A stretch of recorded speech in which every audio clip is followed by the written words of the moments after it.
Celui qui regarde en arrière, n'y découvre pas ce qu'il désire ou ce qu'il cherche, il s'y laisse surprendre par ce qu'il attendait depuis toujours, et cette surprise est de l'ordre de l'épouvante. C'est le fait même de retourner sa pensée, qui provoque la vision de l'épouvante. La pensée, en tant que réflexion, est fille de la peur.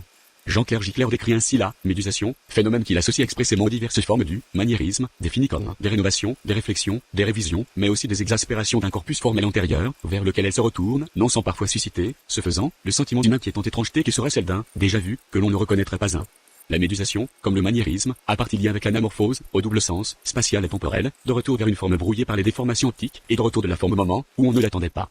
La mise en exergue des mots de Jean-Claire explicitement soit d'envisager ici l'anamorphose moins en tant que figure résultant, par exemple, d'un jeu dépravé de la perspective, qu'en tant qu'opération perceptive et mentale conjuguant ressassement, surprise et épouvante.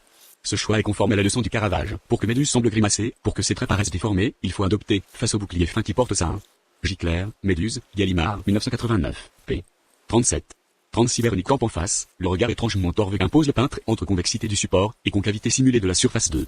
Il est d'usage, dans le domaine de la critique d'art aussi bien que des études cinématographiques, de faire de l'anamorphose, conçue comme processus de déformation plastique, un emblème du geste maniériste 3.